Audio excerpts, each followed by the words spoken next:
Welcome to NTD Good Morning. Here are today's top stories. Iran is expanding its strikes in the Middle East.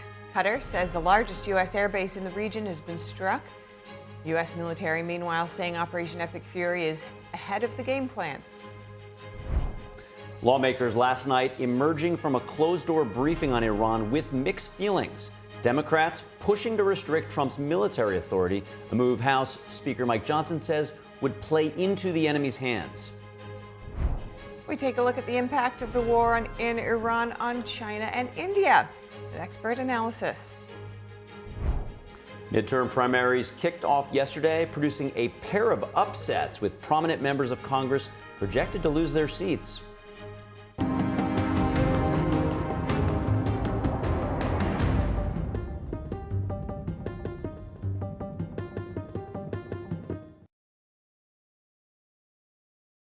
Thank you for joining us this morning. Today's Wednesday, March 4th. We're continuing with our coverage of Operation Epic Fury, the joint U.S.-Israel operation in Iran that's now entering day 5. And Iran is targeting more U.S. assets across the Middle East. Qatar's defense ministry says an Iranian missile hit the Al Udeid U.S. airbase. There are no casualties reported. Al Udeid is the largest U.S. military base in the region. Qatar saying this morning one missile reached the base and another was intercepted. Saudi Arabian state media reports that the country intercepted and destroyed 9 drones that entered its airspace today. And Fox News has confirmed an Iranian drone struck the CIA station in Riyadh earlier this week. This was part of a drone attack targeting the U.S. Embassy compound. Secretary of State Marco Rubio also confirming an Iranian drone hit the U.S. consulate in Dubai. Rubio says all personnel are accounted for. There are also reports that Iran and its proxies struck a U.S. consulate in northern Iraq. Iran-linked terror groups in the region are taking credit for attacks in Iraq's semi-autonomous Kurdish region. The Department of War has identified 4 of the 6 American soldiers who died during Operation Epic Fury. The Pentagon yesterday announcing the deaths of Army Reserve Captain Cody Cork, Sergeant First Class Noah Tegens, Sergeant First Class Nicole Amore, and Sergeant Declan Cody. In a statement, the department said they were killed Sunday in Kuwait. The incident under investigation. The U.S. Army Reserve expressed its condolences to the families. Major General Todd Erskine, commanding general for the 79th Theater Sustainment Command, saying our nation is kept safe by folks like these. The 2 other soldiers who were killed have not yet been identified. Our sincere gratitude for their service and our thoughts and prayers certainly with their family and friends at this time of need. President Trump saying most of Iran's military installations have been knocked out. And new strikes are targeting Iranian leadership. Washington correspondent Mari Otsu has the details from the White House.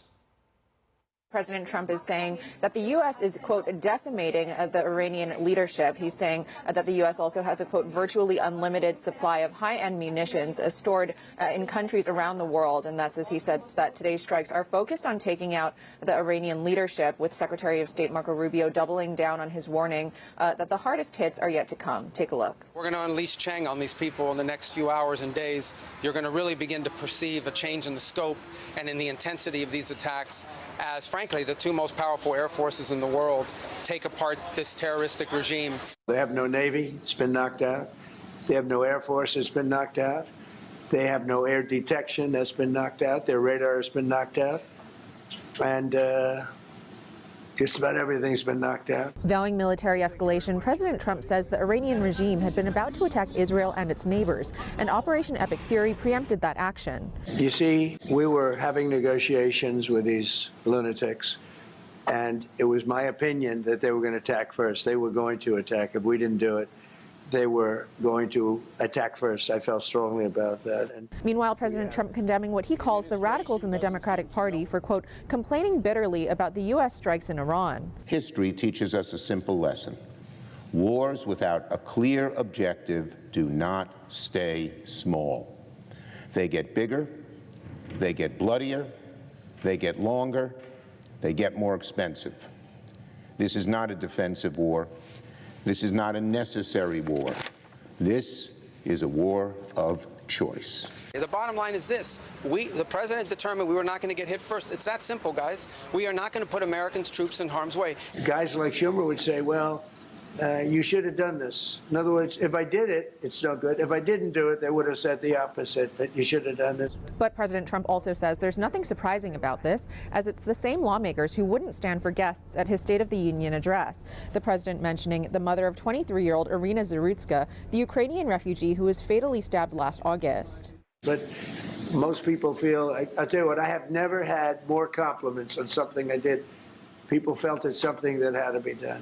As I said, in Germany the last 2 days, we are supporting the United States and Israel to get rid of this terrible terrorist regime. President Trump praising Germany for letting U.S. forces land in its bases, while criticizing the U.K. and Spain for doing the opposite. That's as he's ordering the U.S. government to offer insurance to protect ships carrying oil through the Persian Gulf, so companies aren't scared off by attack risks.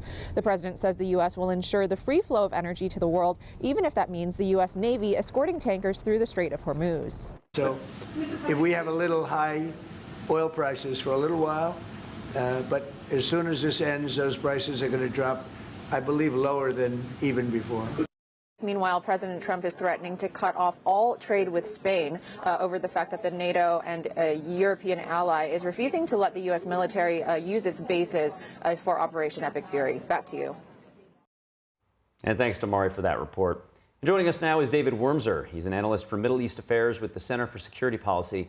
Thanks for joining this morning, David. What developments are you observing since we last spoke?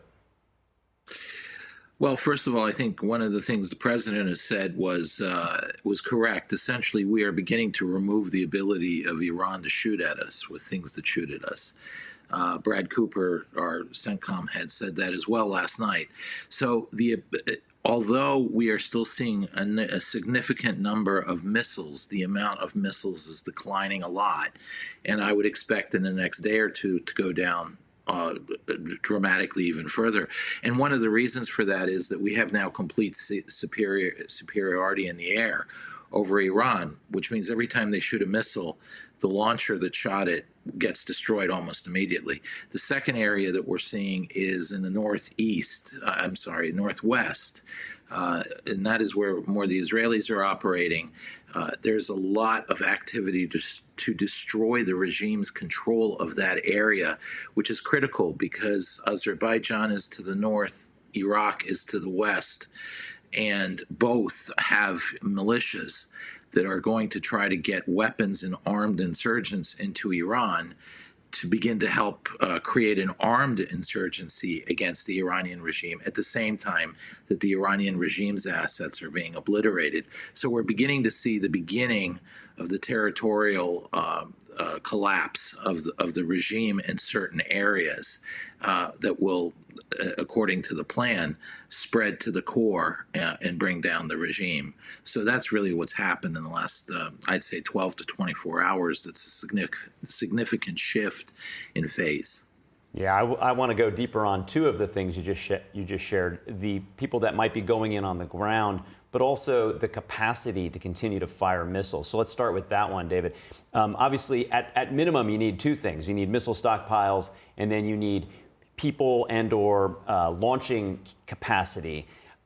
We hear conflicting reports that, Iran might have just tons of stockpiles, whether or not they continue to have the ability to continue to fire them, as you say, because the launchers are getting taken out almost within the first time they're being used. How much longer would you predict they have the ability to continue to fire projectiles from their space? Well, I mean, they probably will have the ability to shoot some sort of projectile from their space all the way until they collapse. But the question is whether it'll be 40, 50 a day or whether it'll be one a day. Remember, it's not only that then less targets get hit, it's that the air defenses have less to worry about and they can focus more. But part of the problems with these missiles is they're coming in numbers that overwhelm slightly air defense. And that leaves, that means, if you have 90% probability of shooting it down, 10 missiles are shot, one will get through. If one missile is shot, it almost certainly will not get through. So it's a probability thing. So there will be an ability as long as the regime continues to shoot missiles. But we're going to talk about a trickle rather than what we see now, which is very painful, both strategically because oil structures are being hit, and militarily to some extent because radar installations and airfields are being hit. So it's important, but I would expect that level to drop within the next 2 to 3 days. I would say even more than materially, I would say dramatically. Well, that's certainly potentially good news. And then I would like you to go a little bit deeper on these militias that you say might mobilize on the ground against Iranian regime leadership and military capability. It's very clear that right after the war ended in the summer, after the Israelis struck Iran for 11 days and then the United States joined in to eliminate Fordo and severely damage Isfahan nuclear structures, the Israelis sat down and started thinking how to penetrate the Iranian structures, the population, so forth. And clearly one of the easiest ways up front was there are very sympathetic Kurdish forces and some Turkic forces, Azeri forces. So right off the bat, you could see that beginning to emerge as a structure through which you could begin to penetrate Iran with weaponry. And the weaponry then goes to more the core. I would imagine that the CIA and Israel together have been working really aggressively over the last several months to develop a vast structure to take a lot of these street demonstrators and street demonstrations and begin to organize them into something much more coherent under a leadership that we don't see, but certainly has emerged within Iran. And I would imagine those are, many of them may have had military training, being in the military and so forth. And that's the second thing, is once such an insurgency begins, the hope is that there will be army units, not IRGC structures, but army units that will decide, I'm going to stand with the people against the government. So you start getting heavy weaponry that way. So I think that's the strategy, at the same time that especially the Israelis in Western Iran, which is where the core population structure is of this, are down to the level of local police stations taking out the regime. Yeah, I think what you've just described is the thing that everybody's looking toward. What might be that tipping point that would enable regime change, something that we'll be watching very closely and hope to be speaking with you more on this topic. David Wormser, thank you for joining us this morning. Thank you. U.S. forces hitting nearly 2,000 military targets in Iran. And Israel reportedly striking a site in Iran where leaders were selecting a successor to Supreme Leader Ali Khamenei. NTD's Washington correspondent Jack Bradley has the details on that. President Trump from the Oval Office revealing new details about Israel's latest strike inside Iran.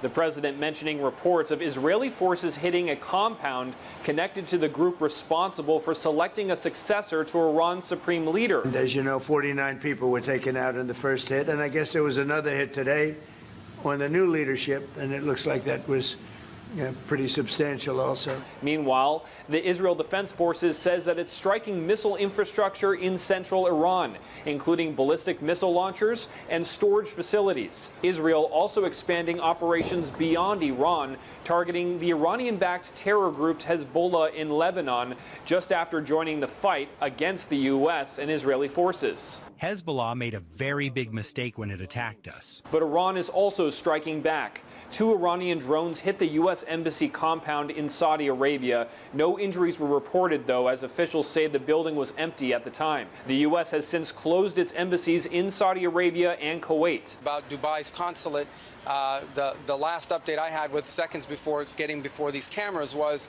that a drone unfortunately struck a parking lot adjacent to the Chancellery building and then set off a fire in that place. All personnel are accounted for. The State Department issuing departure orders for personnel at 14 embassies across the region, urging Americans to leave by any means available. The U.S. is now preparing military charter flights for citizens seeking to exit the Middle East. 9,000 Americans have been able to leave the region since the start of this war. We have about 1,500 Americans that are requesting assistance with departure. Meanwhile, Israel reopening its airspace to allow citizens stranded abroad to return home. Across the Gulf, countries including the UAE, Bahrain, and Qatar, and even Lebanon facing waves of ballistic missiles and drone strikes targeting hotels, airports, and residential areas, all being struck by Iran. And there are growing reports that several Gulf nations may be preparing coordinated counterstrikes against Iran. President Trump has spent the past year strengthening ties with these Gulf leaders, relationships that could now solidify further as many see a shared threat from Iran. Reporting from Washington, D.C., Jack Bradley, NTD News. Thank you, Jack. And President Trump is sharing his thoughts on who the next leader of Iran should be. Trump responding yesterday to a question about whether the exiled son of the late Shah, Reza Pahlavi, could be a possible leader. I guess he is. Some people like him, and we haven't been thinking about too much about that. It would seem to me that somebody from within maybe would be more appropriate. I've said that. He looks like a very nice person, but it would seem to me that somebody that's there, that's currently popular, if there's such a person. But we have people like that. We have people that were more moderate. You know, these were radical lunatics, and you know what they get? They get nothing. All they do is kill people. Pahlavi recently said he would want to lead Iran in a transition to democracy if the current regime collapses. Pahlavi's father was the last Shah of Iran before the 1979 revolution. He left the country in 1979 amid increasing political tensions. His exit came as Ayatollah Ruhollah Khomeini returned from exile. Khomeini became the country's leader when revolutionaries overtook the U.S. Embassy in Tehran and held dozens of Americans hostage for more than a year. Trump's comments came 4 days into a U.S.-Israel aerial operation that, of course, has targeted Iran's military leadership and the nuclear program.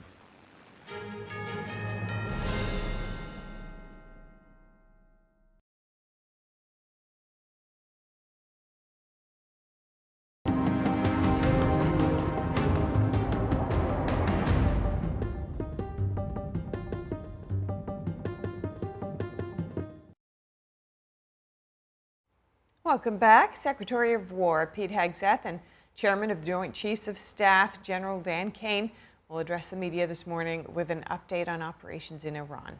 We'll bring you that event live from the Pentagon here on NTD. Meanwhile, American and Israeli forces say they're striking Iranian targets nonstop. The U.S. military in the region providing an update to Operation Epic Fury. Here's that story. The U.S. military says it has hit nearly 2,000 targets so far as part of Operation Epic Fury. The head of Central Command, Admiral Brad Cooper, says the U.S. is ahead of the game plan. We have severely degraded Iran's air defenses and destroyed hundreds of Iran's ballistic missiles, launchers, and drones. And in simple terms, we're focused on shooting all the things that can shoot at us. Admiral Cooper also says the U.S. is going after Iran's Navy. We are also sinking the Iranian Navy. The entire Navy. Thus far, we've destroyed 17 Iranian ships, including the most operational Iranian submarine that now has a hole in its side. For decades, the Iranian regime has harassed international shipping. Today, there's not a single Iranian ship underway in the Arabian Gulf, Strait of Hormuz, or Gulf of Oman. According to Cooper, Operation Epic Fury has involved several big moments for the U.S. military, including using long-range precision strike missiles for the first time and launching one-way drones which were originally based on an Iranian design. Cooper says there are more U.S. assets in the region than there have been in decades. More than 50,000 troops, 200 fighters, 2 aircraft carriers, and bombers from the United States are participating in this operation, and more capability is on the way. These forces bring a massive amount of firepower, representing the largest buildup by the U.S. in the Middle East in a generation. The White House is also providing updates on Operation Epic Fury, saying U.S. forces are hitting Iran surgically, overwhelmingly, and unapologetically. In a post on X, the White House said Iran continues to strike against military and civilian locations indiscriminately across the region. Meanwhile, the Israeli military says one of its F-35 stealth fighters shot down a piloted Iranian Air Force plane over Tehran today. Israel's ambassador to the U.S. gives updates about the joint U.S. and Israeli operation. Today in Tehran, we took out the fourth of the 4 command centers, 3 we took out yesterday, creating chaos within the ranks of the Ayatollah regime. This creates a chink in the chain of command where they're not able to send messages down the system onto the field. He said Israeli and U.S. forces also eliminated a covert underground nuclear compound. And French President Emmanuel Macron has ordered that country's nuclear-powered aircraft carrier to sail to the eastern Mediterranean.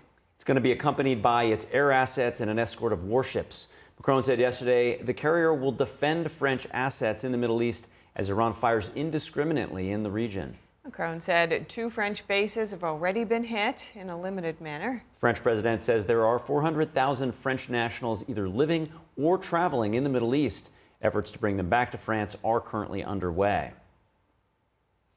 And joining us now is Pierre Rehov. He's a French-Israeli documentary filmmaker to offer us some analysis on the war. Pierre, it's now, of course, been 5 days of the joint operation of Roaring Lion and Epic Fury. What's your perspective of the war from your vantage point in Israel? Well, first of all, very happy to be talking to you today. I almost didn't because we had an alert only 10 minutes ago and we had to rush to the shelter of the house. And if I'd stayed in the shelter, it would have been a miss of this important appointment I had with you. So to answer your question, I've been living in Israel for 14 years now. Sorry. And it's been like the 5th war I've been witnessing. This one, it's kind of weird because compared to what we've been going through last year in June, it's a little bit milder, believe it or not. I mean, first of all, the Iranians don't have as many missiles that they had in the past. And also the fact that the US are participating at a very high level to the strikes reduces dramatically the power of the Iranian regime to target our civilians and actually to target other civilians around the Middle East, including Arab countries, as you know. So it's been kind of a little bit challenging, but at the same time, the whole country is very excited about what's going on because after so many years of being under Iranian threat, it looks like there is a light at the end of the tunnel. Yeah, it really is incredible. Your whole country is going through this together, and you describe having, on a moment's notice, go down to your bomb shelter and being optimistic, something that, here in the U.S., it's really hard to relate to. And I know that as a boy, your family fled Algeria under the threat of not, slogans anti-Semitism, but deadly anti-Semitism. And you've dedicated your life's work to making films to expose the frequent propaganda wars that are waged against Jews. Right now in the American media, some are highly critical of the U.S. decision to go after Iran's nuclear and ballistic missiles program. So how do you view that, being that you look so closely at the media and how it's used sort of in these info wars? First of all, I believe that a lot of the media have been corrupted by Iran and by Muslim Brotherhood. So it's not a spontaneous movement against the Jews and against Israel. It's finance. You have people over there who are corrupted, who have received a lot of money. You have a lot of organizations within America right now that are spreading fake news. And thanks to the social networks, those fake news have a lot of power that they didn't have in the past. I don't believe that Americans as a society, and I've been living there for quite some time. I was living in Los Angeles in the 80s. I was living in New York between 2008 and 2012. And I didn't feel when I was living there the same level of anti-Semitism that I felt when I was a kid in Algeria, thanks to the Arabs. And in France, during my whole life, except for when I was in America and Israel, again, thanks to the Arabs. So there is a systemic anti-Semitism, with it Islam, with it Muslims in general, related to their own history, the whole building of their religion, which happened against the Jews to start with. And until they actually, like some countries are doing today, Morocco became an ally of Israel. You have the Abraham Accords, including Morocco and Emirates and Bahrain and other countries.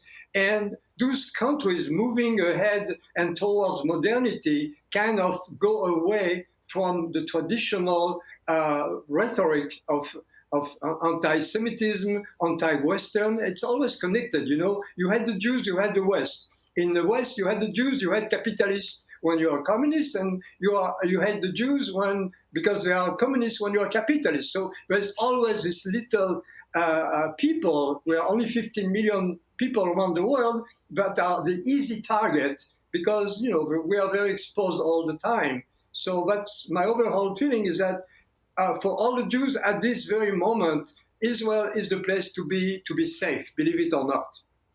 Yeah, it's so interesting what you bring up, that there are only 15 million Jews, of course, surrounded by over 1 billion Muslim Arabs. And you rightfully point out that there is this turning point, potentially starting with the Abraham Accords and now to the Board of Peace, where you really have the Arab and Muslim world sort of coming together on the side of Israel and now supporting in one level or another this resistance to Iran.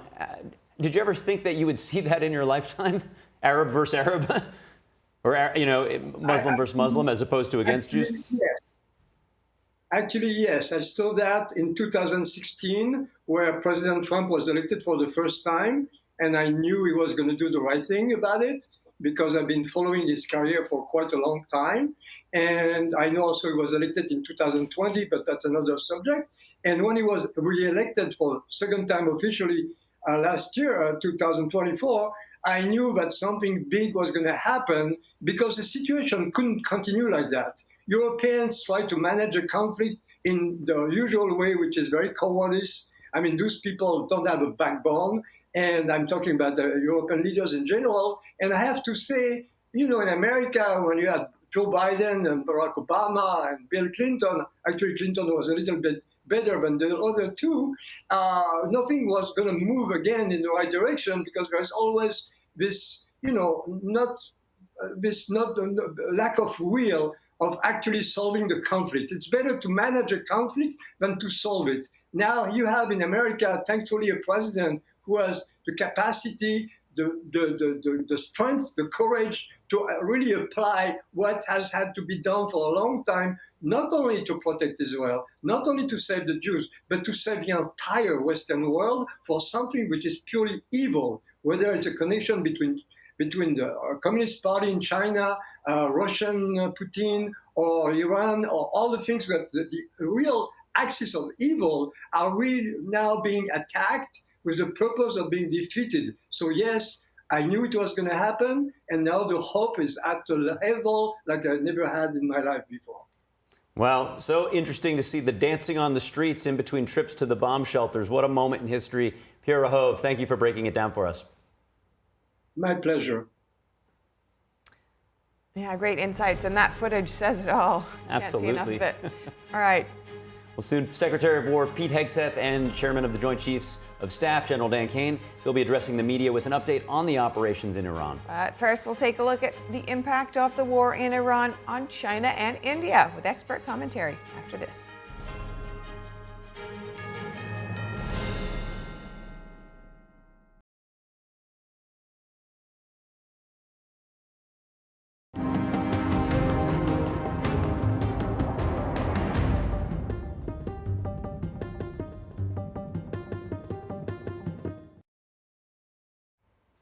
Secretary of State Marco Rubio briefing lawmakers in a closed-door hearing yesterday. Senators and House members coming out of the meeting with reactions largely along party lines, with some Democrats breaking ranks. NTD's Melina Weiskup is here with us now. Melina, good to see you. What are their reactions?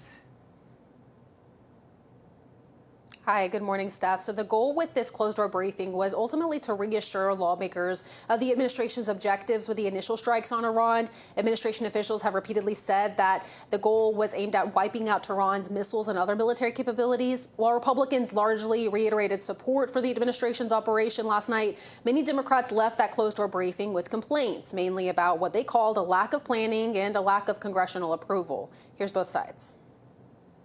The mission is very simple. It's twofold. We take out their ability to launch ballistic missiles and to produce ballistic missiles, and we downgrade their Navy. That's it. That's what we're doing. It's short in scope. It does not violate the law in any way. And everybody knows there is not prosperity or peace in the Middle East if Iran has a nuclear weapon. I am truly worried about mission creep. When there's no set plan, when you can't hear day after day, we're going to do this, this, this, and this, and these are the reasons why. You end up with an endless war. You end up with mission creep. You end up with all kinds of problems. Now, to be clear, Steph, the administration has insisted that they do have clear objectives and strategies with Operation Epic Fury. But at a Pentagon briefing earlier this week, officials said they couldn't lay out the specifics of the timeline involved here or the strategies that they're going to employ to the American people to avoid tipping off the enemy. Now there's this big debate coming to a head in Congress once again over the War Powers Act. Democrats in the Senate are forcing a vote later today on whether to block President Trump from using further military force against Iran, a move that House Speaker Mike Johnson has called dangerous. The idea that a few colleagues here would try to move a war powers motion and resolution to the floor right now is dangerous. Imagine a scenario where Congress would vote to tell the commander-in-chief that he was no longer allowed to complete this mission. That would be a very dangerous thing. You see that Iran is firing almost seemingly indiscriminately at targets. They're trying to intimidate America. They're trying to test our resolve. And the idea that there's some members of this legislative body that would play along with that plays right into the hands of the enemy. And I think it's shameful. The War Powers vote will happen in the Senate today, but House Speaker Mike Johnson is also facing the possibility of a War Powers vote being forced in the House. He insisted that Operation Epic Fury is not an official war, therefore Congress doesn't need to approve it. Now, Iran, of course, has retaliated by striking several nearby countries, and Senator Lindsey Graham says what stands out to him is the fact that countries in the Middle East are now going to be more involved in the fight for stability in the region. Here's Graham. The countries now are more intent than ever to end the threat forever. So what I see in the coming days is more capability directed at the regime that's non-American, more planes flying that are non-Americans, more missile capability brought to the fight by our allies. So the ability to inflict harm on the regime is going to increase, not just because we're more committed to ending this, because we're going to have more partners to do that. Now, and while most Democrats are questioning the administration's actions here, a few Democrats, including Congressman Greg Landsman of Ohio and Senator John Fetterman of Pennsylvania, say the strikes were justified. Listen to Fetterman. But it's like, yes, I'm the only Democrat because I'm not afraid of my base to just say, you know what, this wasn't overall a good thing. You don't have to agree on everything. So I'm going to be honest. So, like, why can't you just acknowledge that one of the most evil people on the face of the earth was erased? That's a good thing. Remember, administration officials have repeatedly said the goal was not regime change here, but the president and his administration is now encouraging the people of Iran to seize the day to establish a new government. Steph? All right, thanks for the update. NTD Congressional correspondent Melina Weisskopf. It does seem like, regardless of what Trump will do, there will be some people that will oppose it. But it does, as Graham had suggested, and as David Wormser said in our previous conversation, that, it's not the U.S. and Israel alone now, that there's a broader coalition that is starting to form. It does seem to be growing. Yeah. And staying with Capitol Hill, lawmakers there debating the attack on the Iranian regime, hearing testimony from the Undersecretary of War. NTD's Chris Bobb has more on that.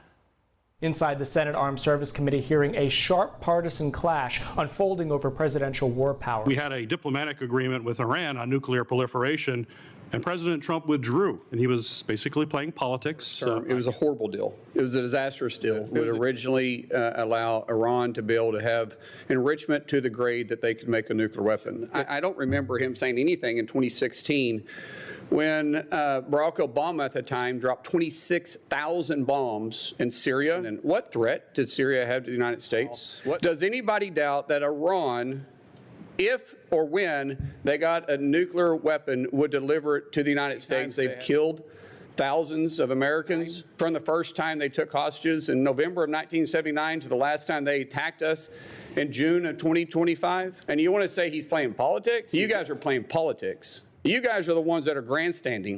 Undersecretary of Defense for Policy Elbridge Colby defending the operation amid questions from committee Democrats. Donald Trump and Benjamin Netanyahu launched illegal strikes against Iran. This war for regime change is both unconstitutional and dangerous. Now, there were no missiles being loaded on launchers. There was not a nuclear bomb being rolled out. Said they've been killing Americans for 47 years. This is objectively a historic opportunity. This isn't an example of nation building and this kind of interventionism, because it is looking to the Iranian people to take the initiative. Senators Tim Kaine, Chuck Schumer, and Adam Schiff announcing that the Senate will vote on Wednesday on a war powers resolution aimed at Iran. Reporting from Washington, D.C., Chris Bobb, NTD News. And joining us now to dissect the Iran war's impact on India is Kriti Upadhyaya, a foreign policy and defense analyst and Heritage Foundation visiting fellow. Good to have you with us today, Kriti. India imports more than 85% of its domestic oil needs, and around half of its crude oil imports currently transit through the Strait of Hormuz. So let's start with how the Strait's closure is currently impacting India. Well, good morning, Stefania. Thanks for having me. Well, I think that, oil prices all over are being affected right now. About 30-40% of the global shipping goes through the Strait of Hormuz, and a significant amount of oil goes through there. And then we also have Iraq, where about 1.5 million barrels of oil is produced on a daily basis. So I think oil prices are being affected all over, but I think what's also important is that while Lloyd's, the major insurer for maritime, has pulled out just yesterday, something that really sort of invigorated the markets was that President Trump has said that the DFC, the U.S. Political risk underwriter, is going to come forward and help underwrite some of these insurance. So I think that definitely signals positivity to the markets, but I think at least in the short to medium term, oil prices are definitely going to be affected. And India currently has formal diplomatic relations with Iran. They're fairly close to each other. India has historically not cut off relations, say with Iran just because there's a dictatorship. How do you see potentially that relationship in regards to the U.S. wanting to isolate Iran and just the dynamics at play right now? Well, India has always tried to sort of have this non-aligned stance in sort of these tricky situations. And what we're seeing right now is that while India has called all the partners in the Gulf and so on and has been in touch with the U.S., it hasn't necessarily come out and said that I made a statement about what's going on in Iran. So it's not sympathized with the Ayatollah or the Iranians in a way that, say, Pakistan or some of the other countries have done. So I think that's a positive. Secondly, although there are no confirmed reports, the U.S. and India do have LIMOA, which is this logistics exchange memorandum, which basically says that, in certain operations, the U.S. can use Indian bases for refueling and maintenance and so on. Again, we don't have any confirmed reports, but there's a lot of chatter online that that's something that's already happening. Secondly, just when I woke up this morning, a few hours back, I heard that, in Indo-PACOM, we've had some amount of activity. Basically, there was this Iris Dana, this Iranian ship that was coming out after the International Fleet Review off of the coast of Visakhapatnam in India, and that was taken down presumably by a U.S. submarine. Now, all of this is happening quite close to the coast in India, in Indo-PACOM. So that's another thing that sort of signals that even though overtly India necessarily isn't saying or doing anything, it's at least allowing the U.S. as a friend to use some of those areas. But having said that, just finally on your point on oil, whenever there have been sanctions, say on Venezuela, on Iran, on Russia, India, while it maintains its own energy independence, has tried to lower its imports from Iran. So even when we look at, from those countries, so even when we look at Iran, while for Iran, those exports are huge, for India, they're pretty much negligible, right? Like less than 1% or so on. Okay. Now, Hamid's envoy to New Delhi claims that the U.S. conflict with Iran aims to block the rise of India and China. How do you see it? Well, I've been seeing these arguments floating around that, the main thing is really China. I'm seeing this even from the U.S. quarters. I think some of these are extensions, right? I think the Indo-PACOM is the Indo-PACOM area of responsibility, and then we have the CENTCOM. So I wouldn't mix those two. And I definitely don't agree with the fact that any of this has to do with weakening India. I think U.S. and India ties have been on an upward trajectory for the past 2 decades now, and I see that continuing.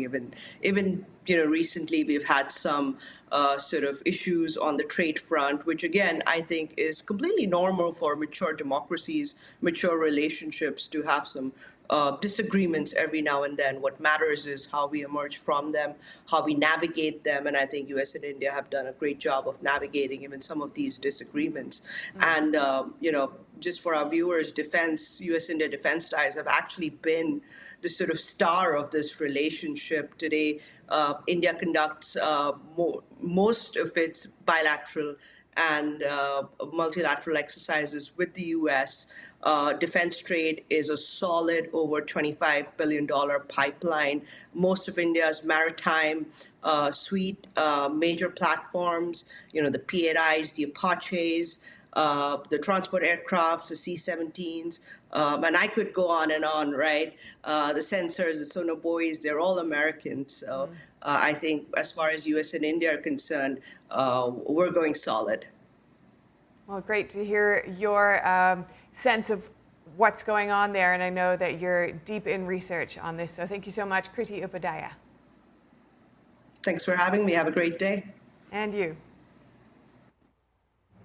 And we're looking now at a live feed of the Pentagon. We're expecting Secretary of War Pete Hegseth and the Chairman of the Joint Chiefs, General Dan Caine. They should be addressing the media momentarily. We'll bring you that live as soon as it's available. But first, midterm primaries kicked off today, producing a pair of upsets with prominent members of Congress projected to lose their seats. That and more.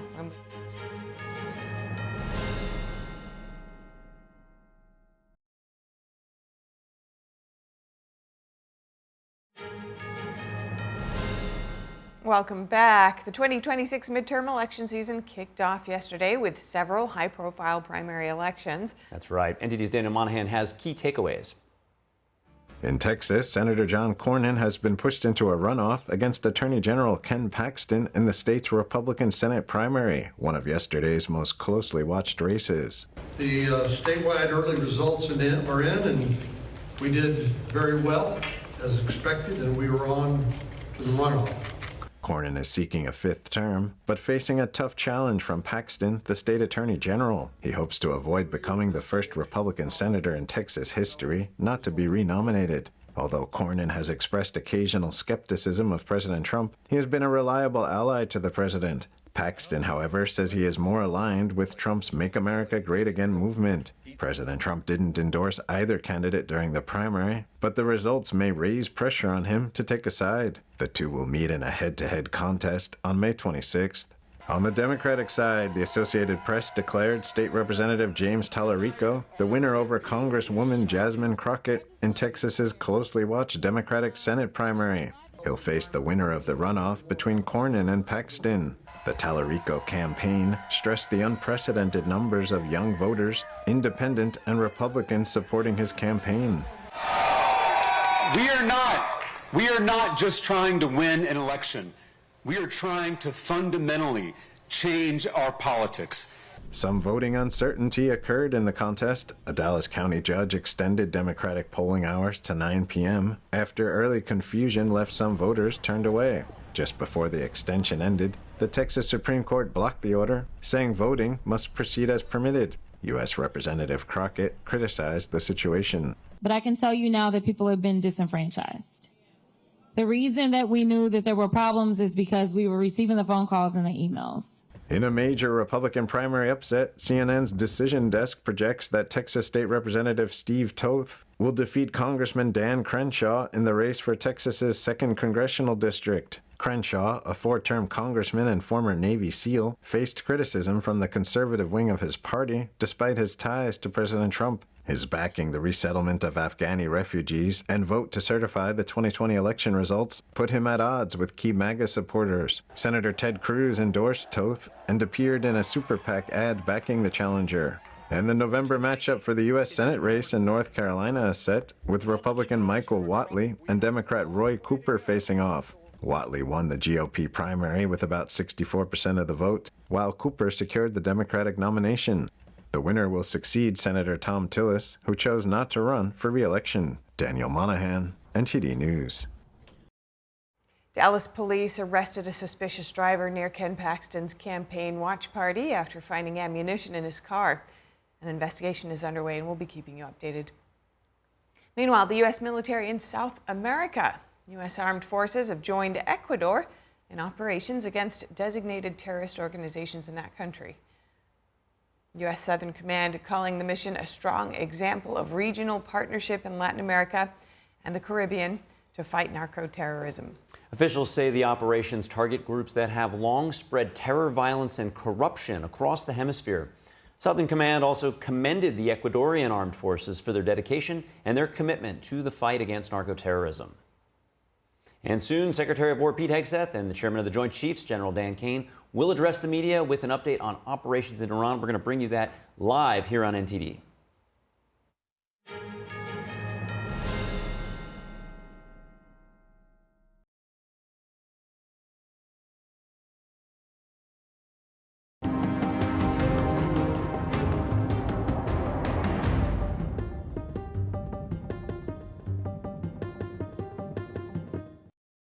And welcome back to NTD Good Morning special coverage of Operation Epic Fury. We're now joined by Rebecca Grant, Vice President of the Lexington Institute and a national security analyst, as well as David Blackmon, energy policy analyst and advisor and senior contributor with Forbes. Thank you both for joining us. Rebecca, I'd like to jump in with you and get your reactions to the presser we just saw from the Pentagon. What a great report from General Caine, and we are so fortunate to have a combat experienced airman like him leading this. He tells us the campaign is going very well and they've got air superiority established in all the southern part of Iran open. Now comes the decisive phase, and it's going to take a little while. We'll see Air Force fighters, Navy fighters, and Air Force bombers in there with the standard range of munitions, satellite-guided JDAMs, laser-guided bombs. We have plenty of stocks of those, and they will be targeting all the remaining Iranian military capability. Same time, the dynamic hunt for Iran's missile launchers continues, and the USS Abraham Lincoln is taking care of and eliminating Iran's Navy to the point that no Iranian ship is moving on the water at this point. Fantastic results so far. Still a combat zone, still playing defense, but an amazing start. Yeah, and speaking about playing defense, obviously the Iranian regime is trying two things. Obviously, anything with civilians, they're trying to cause harm, but they're also trying to disrupt energy infrastructure. And of course, the Strait of Hormuz being so key to the world's energy supply. So David, at a high level, I'd like you just to break down what's happening with Iran's attempts, specifically as well with the insurer Lloyd's pulling out, shooting the cost of energy up. Where are we in terms of the effect on the global supply of energy?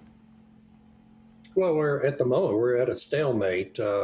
Iran really didn't shut down the strait in any real sense other than a threat to blow ships out of the water if they tried to transit it. Apparently, they did hit a tanker, or actually a container ship this morning that was empty, didn't have any cargo on it. And so that just only reinforces the threat. Lloyd's and the other insurers in the cartel based in London that has kind of a monopoly on insuring these cargoes globally made the decision that it didn't want to take the risk and is demanding much higher war premiums now for the shippers to bear the cost of transiting the strait. The president yesterday ordered the U.S. government to find a way to offer indemnity on those cargoes and in competition with the cartel based in London. And so, you know, what this points up is the need to diversify sources for insuring these cargoes going forward. We have this cartel of insurance companies based in London. In the UK, which unfortunately has taken this pretty decided anti-US turn related to this conflict. And that doesn't appear to be a sustainable situation going forward, especially if there's going to be any sort of an enduring conflict in the Middle East. And of course, Lloyd's being a private company, and then the UK's government's approach, potentially two separate things. But to turn to you, Rebecca, what have been the U.S. partners' response? Spain taking a very different approach than perhaps France. David sharing the UK not that supportive. What has been your view of all of the various countries' responses who have any related interest in the area? Well, leaving Spain aside for the moment, and shame on them because, you know, we have some pretty important destroyers that work out of there. But the UK, it took them a minute, but they're coming around. Their number 12 Squadron in Qatar has bagged some drones. We've seen an RAF F-35 stealth fighter engaging over Jordanian airspace. France has decided to send their aircraft carrier, Charles de Gaulle. Important in that air wing is she carries some carrier-based radar planes, which can be very effective. We need quite a bit of air power for that anti-drone defense. But mainly, I just have to give a shout out to the Gulf states. They have done an incredible job defending themselves and each other. The UAE says 174 Iranian ballistic missiles tracked coming towards the UAE, 161 intercepted. Qatar's also released some big numbers about Iranian ballistic missiles. You know, Iran has done this attack from basically Turkey all the way down to Oman. We saw the Saudis defend their infrastructure as well with Patriots, their energy infrastructure. So the Gulf states do not like to brag about their military capabilities, but they've been superb and they've been in there from the start. It really sends, I think, a powerful message to the world that the Iranian regime is so despised, and it's great to see the Gulf states coming together.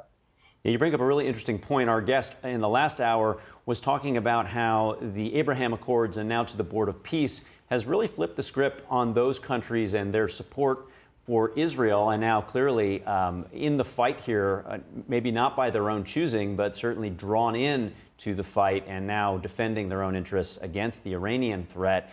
To that point, David, I want to come back to you on energy because we heard Secretary Hegseth describe that Hakeem Jeffries has been in private updates from the Pentagon on the status of the war, calling his view that we would not be successful as disingenuous based on the classified information that he has. But the other element to the political aspect of this is the cost of energy. I'm seeing, where I live in Connecticut, a slight maybe 10 or 20% bump in the cost at the pump, but still significantly down from when Trump took office. So I want to get a sense of where you see macro energy prices going. Trump's saying that ultimately he thinks they will go down after the successful operation, but what's the road to get there? Do you see energy prices continuing to go up? Well, it just depends on how successful and how long this operation lasts. Right now, it's obviously been very successful. And hopefully, the 4-week time frame President Trump laid out a couple of days ago remains, the duration of it. As long as you can get oil flowing back through the Strait of Hormuz, we're not going to see a big spike in oil prices. Things have settled down today in trading today. In fact, right before we came on, the direction turned negative on crude prices, both the Brent price and the WTI price. So that's a good sign that traders are not spooked too much over this. There's a lot of floating storage out on the open water. Most countries have pretty healthy storage levels in their national storage systems. And so there's a lot of excess capacity in the system that can continue to supply countries' basic needs for several weeks, most likely. And so all that's having a dampening effect on the spike in oil prices. And as long as we can get the Strait of Hormuz back open, that's the key choke point to everything. As long as the U.S. government can find a way to get that choke point back open here in the next week or so, we're not going to see a huge spike in either crude prices or gasoline prices at the pump. And just to stay with you for a moment, David, the status of the Strait of Hormuz is that it is technically unimpeded. So what is the status of flow in and out of the strait?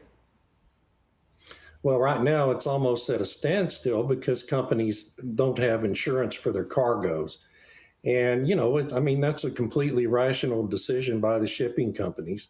If you don't want to try to transit the strait in the face of this threat from Iran, until you feel certain either one, that the threat has been rescinded, or they're just not capable of hitting your cargoes unless they're insured. And so this move by the president to have the U.S. government offer to indemnify those cargoes and even escort them through the strait with U.S. naval vessels is a move to try to provide them some comfort level to begin moving traffic again. But you're correct. It's technically open, but they just don't want to take that business risk, and that's an entirely rational decision. Understood. And with that, Rebecca, we understand that some of the energy infrastructure has been either hit or it's been shut down, maybe out of a defensive posture around the Gulf states.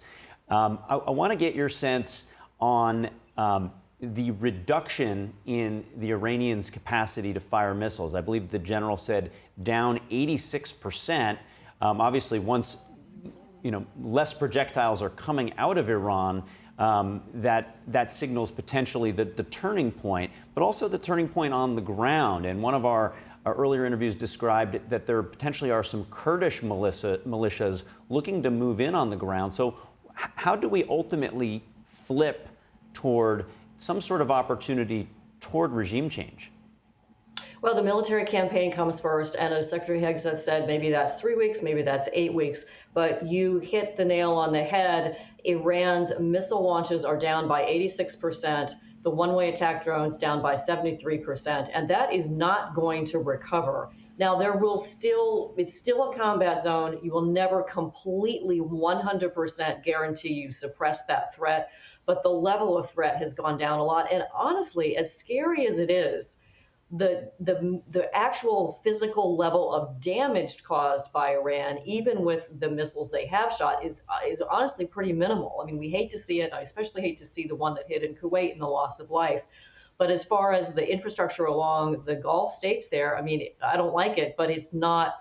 It is not militarily significant, and it's going to go down. We are going to get to a point where we have a period of time where we're not seeing these missiles being launched. And remember, every time one gets launched, we now have aircraft hunting for that transporter erector launcher and taking out the personnel and the ability to launch more. It's going to go down. It's going to get safer. And I think, especially as it relates to the Strait of Hormuz, remember, the U.S. Navy is there. I understand the shippers have to make a decision and they can't reschedule quickly, but I think we're going to see a much, much quieter area along the coast and much fewer attacks coming out of Iran. And Rebecca, you had mentioned that once a rocket launcher is activated, then U.S. and or Israel, through their technology, is able to then pinpoint that spot and take it out. How mobile and nimble are these rocket launchers? Can you just load one off the back of a pickup? What is the U.S. and Israel actually hunting for through their various systems to try to neutralize these threats? Well, that's basically right. They're basically on a heavy truck, and they like to shoot and scoot, as they say. But because of the heat signature and the radar signature, our fighters have incredible long-range sensors and a lot of overhead sensors. So when an Iranian comes up and launches that off, they're just making themselves a big, bright target. And we've seen some of the gun camera footage of those types of targets being taken out. That's going to mean there are fewer and fewer of them. It's still a hunt, as the chairman said. They're still hunting for those targets, but the advantage is very much with the hunter. That's the U.S. and Israel. And David, just as we finish up in our last 30 seconds or so, what are you looking for as milestones or KPIs as to what the energy markets will be doing over these next, days and weeks? Well, it all just has to do with, the diminution of Iran's ability to threaten the shipping, really. Rebecca made a great point. The visuals on these damages to infrastructure always look a lot worse than they probably are, because anytime you have any kind of a fire in a refinery or any other kind of oil processing facility, you're going to have a ton of black smoke, regardless of how major or minimal the damage is. And the drone hit on the Saudi refinery 2 days ago created an immense amount of black smoke, but very little real damage. And so this is all very recoverable right now, and without a lot of effort. And the situation, the key to it all always has been keeping that Strait of Hormuz open to shipping traffic. I really am optimistic it's going to be restored pretty quickly, and that we're not going to see some big blowout in crude prices that really do damage to the global economy. Well, we definitely appreciate you both sharing your expertise with us. David Blackmon, Rebecca Grant, thank you. Thank you. Thank you. And that is all we have time for today. But if you have any feedback on the show, or there's an angle or a story that you would like us to cover, please send us an email at goodmorning@ntd.com. We'd love your feedback. And for round-the-clock original news coverage, you can always watch us live at ntd.com/live or download our NTD app. I'm Stephanie Cox. I'm Carrie Duns. Thanks for joining.